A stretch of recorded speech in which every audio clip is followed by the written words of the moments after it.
जिसे उसने कॉलेज में चाहा था, वह सालों बाद ऑटो चलाते हुए मिला। फिर जो हुआ वह सोच से परे था। वह मुलाकात अचानक थी, ना जगह तय थी ना वक्त, बस दिल की एक धड़कन ने पहचान लिया था उस चेहरे को जिसे उसने कभी नज़रों में बसाया था, लेकिन लफ्ज़ों तक कभी ना ला सकी। वो अब पहले जैसा नहीं था। हालात ने उसकी आंखों की चमक को चुप्पी में बदल दिया था और मुस्कुराहट को एक अनचाहे दर्द में। सालों बाद उस एक पल में वक्त, मोहब्बत और अधूरी ख्वाहिशें, सब कुछ सामने था, लेकिन सवाल अब भी वही था, क्या किसी अधूरे प्यार को वक्त दोबारा पूरा होने का मौका देता है? पूरी कहानी जानने के लिए वीडियो को आखिरी सेकंड तक जरूर देखें, लेकिन उससे पहले वीडियो को लाइक करें, चैनल को सब्सक्राइब करें और कमेंट में अपना और अपने शहर का नाम जरूर लिखें। दोस्तों, सुबह के करीब 8 बजे होंगे। रांची की हल्की भीगी सड़कों पर ट्रैफिक धीरे धीरे रफ्तार पकड़ रहा था। सफेद एसयूवी की पिछली सीट पर बैठी थी एक लड़की, पावनी, गंभीर चेहरा, सूनी आंखें और हट जैसे कुछ कहने से डरते हो। ड्राइवर जैसे सिग्नल पर रुका, तभी सामने से अचानक एक ऑटो तेजी से आ गया। गाड़ी के ब्रेक जोर से चीखे और पावनी थोड़ा आगे झुक गई। क्या कर रहा है यह ऑटो वाला? ड्राइवर चिल्लाया, लेकिन पावनी की नज़र उस ऑटो वाले के चेहरे पर जा चुकी थी। एक झटका लगा, जैसे दिल की धड़कन थम गई हो। उस चेहरे को वह भले ही 2 सालों से नहीं देख रही थी, लेकिन आज भी उसकी आंखों में बसा था वो चेहरा, वो मुस्कान, वही आंखें जो कभी उसे चुपचाप देखा करती थी। अर्जुन, पावनी तुरंत बोली, उस ऑटो का पीछा करो जल्दी। ड्राइवर ने कहा, मैडम जाने दीजिए। माफ़ी मांगकर निकल गया है, लेकिन पावनी की आवाज़ तेज और कांपती हुई थी। कहा, जो है वो करो। एसयूवी अब उस ऑटो के पीछे थी। दिल की हर धड़कन सड़कों पर दौड़ती गाड़ी से तेज हो चुकी थी। थोड़ी देर बाद वह ऑटो एक सकरी सी गली में मुड़ गया और फिर एक पुरानी सीलन भरी चोर के बाहर जाकर रुक गया। ऑटो वाला उतरा और सामने एक कमरा चला गया। पावनी भी गाड़ी से उतर गई। ड्राइवर को वही रोकने का कहा और खुद चल पड़ी उस कमरे की ओर। कपड़ों से धूल झाड़ती, मन के तूफान को दबाती एक एक कदम उसे अर्जुन के करीब ले जा रहा था। कमरे के भीतर की दीवारें टूटी फूटी थी, पंखा झूल रहा था और अर्जुन अपनी माँ को दवाई दे रहा था। उसे देखकर पावनी जैसे पथरा गई। अर्जुन ने भी देखा और जैसे वक्त थम गया हो। तुम? अर्जुन की आवाज़ धीमी थी। पावनी की आंखों से आंसू बह चले। कांपती आवाज में बोली, तुम यहाँ इस हालत में? अर्जुन ने उसे एक कुर्सी पर बिठाया, एक गिलास पानी दिया और खुद भी बैठ गया। अर्जुन की माँ हैरान थी। बेटा, यह कौन है? अर्जुन ने धीमे से कहा, माँ यही है वो पावनी जिसके बारे में हमेशा बात करता था। माँ मुस्कुराई, अरे वाह, तू तो कहता था बहुत प्यारी है, यह तो उससे भी ज्यादा प्यारी निकली। पावनी का दिल जैसे डूबने लगा। तुमने मुझे माँ से क्यों मिलवाया? तुमने मेरे बारे में इतना क्यों बताया अर्जुन? क्या कभी तुम भी मुझसे? अर्जुन बस मुस्कुराया और फिर बोला, रुको बताता हूँ सब कुछ। कमरे में सन्नाटा था, सिर्फ अर्जुन की आवाज़ और पावनी की आंखों से गिरते आंसुओं की नमी उस माहौल को भर रही थी। तुम जानना चाहते हो ना कि मैं इस हालत में क्यों हूँ? तो सुनो, यह वह कहानी है जो मैंने किसी से नहीं कही, न कॉलेज में, न अपने दोस्तों से और न ही खुद से। अर्जुन ने आंखें बंद कर ली, जैसे कोई भूला हुआ मंजर उसके सामने तैरने लगा हो। जब हम सेकंड ईयर में थे, उसी एक झटका लगा। मेरे पापा, जिनके बलबूते पर हमारा घर एक महल जैसा लगता था, एक दिन अचानक हार्ट अटैक आया और वह हमें छोड़कर चले गए। एक लंबा सन्नाटा घर में छा गया। मैं संभलता उससे पहले उनके बिजनेस पार्टनर्स एक एक करके घर आने लगे और जो कभी हमारे पैर छूते थे वह अब आंख दिखा कर्ज की बात करने लगे। कहते थे तुम्हारे पापा ने कर्ज लिया है, अब चुका दो। मैंने पापा की 13वीं तक का वक्त मांगा और फिर मजबूरी में वह बंगला जिसमें पापा की तस्वीर टंगी थी उसे बेच दिया।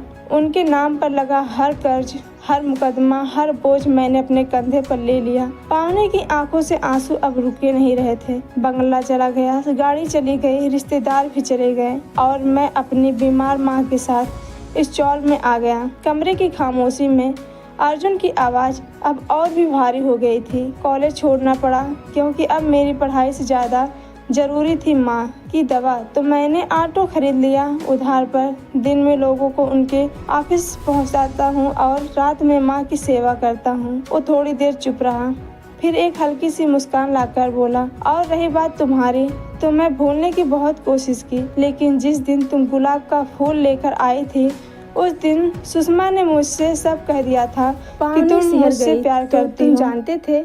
हाँ, लेकिन मैंने इंतजार किया तुम खुद आओ, क्योंकि मैं तुमसे प्यार उतना ही, शायद उससे भी ज्यादा करता था। पावनी की सांसें कांप रही थी। तो फिर तुमने कभी कुछ कहा क्यों नहीं? अर्जुन गहरी सांस लेकर बोला, क्योंकि तुम्हें प्रपोज करने से पहले किस्मत ने मुझे तोड़ दिया था और मैं चाहता था कि तुम्हारे सपनों का राजकुमार कोई ऑटो वाला ना हो। मैं खुद से ही शर्मिंदा था। इतना कहकर अर्जुन चुप हो गया, लेकिन पावनी अब चुप नहीं रह सकी।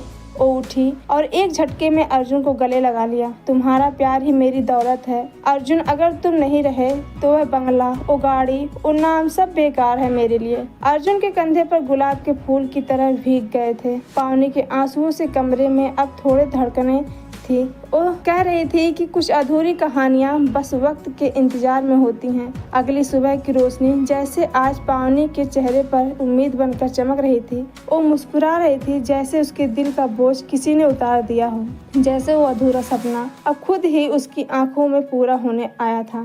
उसने अर्जुन से कहा, अब मैं देर नहीं करूँगी, मैं आज ही पापा से बात करूँगी और तुम्हारे अपने जीवन में हमेशा के लिए शामिल करूँगी।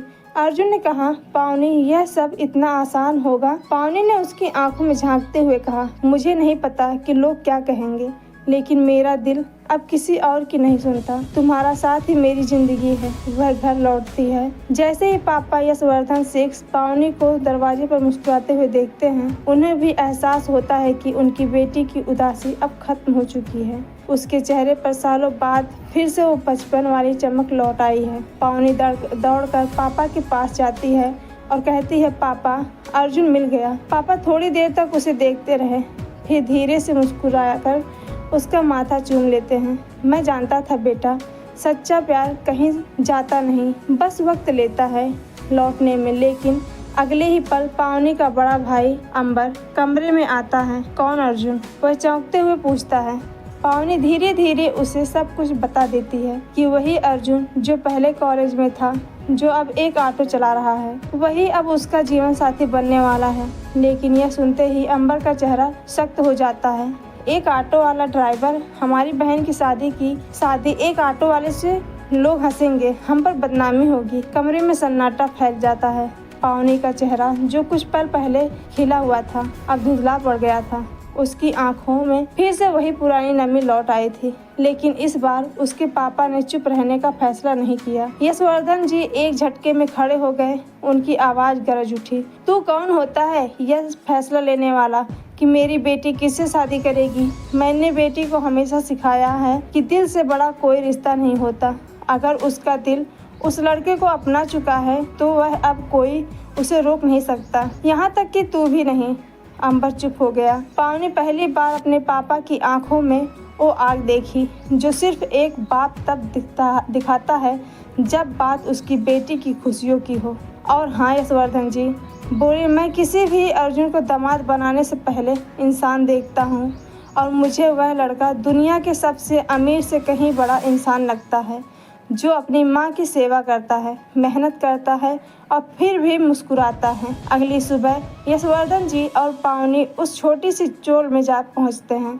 अर्जुन और उसकी माँ ने जब उन्हें दरवाजा पर देखा तो घबरा गए, लेकिन यशवर्धन जी ने झुककर अर्जुन की माँ को नमस्कार किया और कहा, बहन जी, मैं अपनी बेटी का रिश्ता आपके बेटे से मांगने आया हूँ। मुझे नहीं चाहिए कोई दहेज, कोई शोहरत, बस चाहिए मेरी बेटी की मुस्कान जो सिर्फ आपके बेटे के पास है। अर्जुन की माँ की आंखें भर आई। भाई साहब, मेरी बेटी नहीं है, लेकिन आपकी बेटी ने तो जो इज्जत और प्यार हमारे लिए दिखाया है, उससे अब मुझे लगता है कि मेरी चोली में भर गई।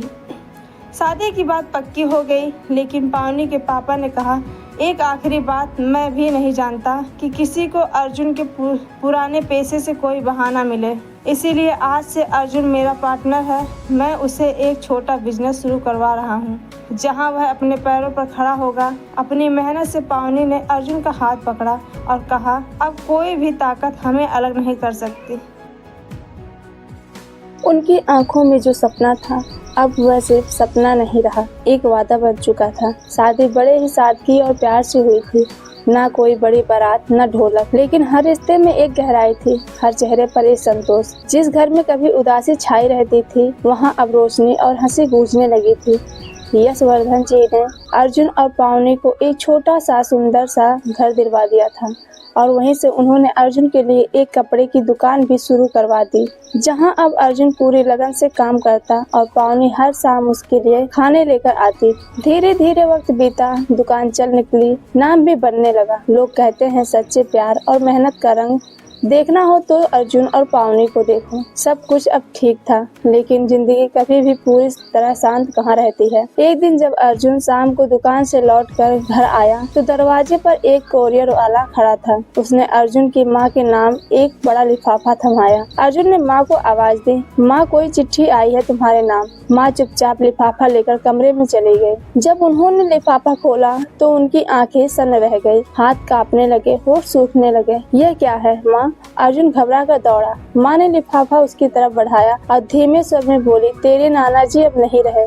अर्जुन चौंक गया। मेरे नाना जी? हाँ बेटा, वो जिनसे जीवन भर पर रिश्ता तोड़ रखा था। उन्होंने तुम्हारे पापा से मेरी शादी को कभी स्वीकार नहीं किया और उसी नाराजगी में उन्होंने मुझे घर से निकाल दिया था हमेशा के लिए। अर्जुन धीरे से बैठ गया। उसके सामने जैसे अतीत का एक और पन्ना खुल गया था। तेरे नाना जी सारी जिंदगी मुझसे नहीं मिले, लेकिन शायद जाते जाते उन्हें एहसास हुआ कि उनका खून आज भी इसी दुनिया में जिंदा है और उन्होंने अपनी पूरी जमीन जायदाद मेरी वसीयत कर छोड़ दी। अर्जुन की आंखें फटी की फटी रह गयी। माँ ने कांपते हाथों से कागज दिखाया जिसमें लिखा था कि गाँव की पूरी 15 बीघा जमीन, एक पुराना घर और कुछ सोना, सब कुछ अब अर्जुन की माँ के नाम है। माँ, आपने कभी बताया क्यों नहीं कि मेरा भी कोई ननिहाल है? माँ की आंखें भर आई। क्योंकि बेटा, जब किसी ने तुम्हारे पिता को नकार दिया तो मैं कैसे तुम्हें उसके बारे में बता पाती। मैंने खुद उस दर्द को सीने में दबा लिया था और तू भी बच्चा था, इसीलिए कभी मुंह नहीं खोला। पावनी पास आ गई। उसने माँ के हाथ अपने हाथ में लिया। माँ जी, अब वो सारे पुराने घाव भर जाएंगे जो समय ने छीना था, अब किस्मत ने लौटा दिया है। अर्जुन सोच में डूब गया। अर्जुन जो कभी गाड़ी साफ करता था, अब अपनी मेहनत से इज्जत कमाकर और नसीब में सम्मान पाकर जिंदगी की नई उड़ान भरने को तैयार था। कुछ महीने बाद अर्जुन और पावनी ने मिलकर गांव की जमीन पर एक छोटा सा स्कूल बनवाया जहां गरीब बच्चों को मुफ्त में पढ़ाया जाता है। यह उस वक्त का बदला है। अर्जुन ने कहा, जब मैं खुद पढ़ाई छोड़कर ऑटो चला रहा था, अब मैं किसी और का सपना अधूरा नहीं रहने दूंगा। पावनी उसके कंधे पर हाथ रखा और तुम्हारे ही मेरे अधूरे सपनों को पूरा करने वाले बने। दोस्तों, यही होती है जिंदगी। कभी हालात गिरा देते हैं, कभी मोहब्बत संभाल लेती है और कभी किस्मत सालों बाद भी लौटकर वही देर जाती है जो हमसे छीन लिया गया था।